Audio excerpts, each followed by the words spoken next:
Baahubali the conclusion teaser సృష్టిస్తున్న రికార్డులకు ఇప్పుడు ఓ రూపం వచ్చింది. ఓ రౌండ్ ఫిగర్ ను అందుకుంది. ఈ నెల 16న రిలీజ్ అయిన మొదటి రోజునే 50 మిలియన్ల వ్యూస్ తో సెన్సేషన్ సృష్టించిన బాహుబలి 2 ట్రైలర్ ఇప్పుడు 100 మిలియన్ల వ్యూస్, అక్షరాల 10 కోట్ల వ్యూస్ తో సెన్సేషనల్ రికార్డ్ సృష్టించింది. తెలుగు, తమిళం, మలయాళం, హిందీ టీజర్లు 4 కలిపి 10 కోట్ల వ్యూస్ సాధించి దేశంలో అత్యధిక వ్యూస్ సాధించిన ట్రైలర్ గా బాహుబలి 2 రికార్డు పుటల్లోకి ఎక్కేసింది. 100 మిలియన్లు.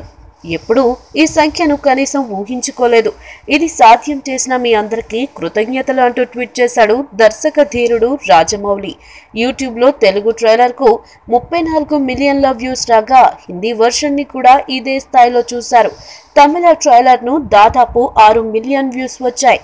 ఇక మలయాళ వర్షన్ ను 11 మిలియన్ల మంది చూడగా మిగిలినవన్నీ ఇతర ప్లాట్ఫామ్స్ ద్వారా వచ్చాయి. ఏప్రిల్ 28న ప్రపంచవ్యాప్తంగా గ్రాండ్ రిలీజ్ కానున్న బాహుబలి 2 కోసం ఈ నెల 26న ప్రీ రిలీజ్ ఈవెంట్ నిర్వహించబోతున్నట్లు చెప్పిన రాజమౌళి, దీనికోసం 360 డిగ్రీస్ లైవ్ వ్యూ కోసం ప్రత్యేక ఏర్పాట్లు చేయడం విశేషం. ఈ వీడియో మీకు నచ్చినట్లయితే సబ్స్క్రైబ్ చేయండి. ఫిలిమి స్టార్స్ బోలెడంత న్యూస్ బోల్డ్ గా.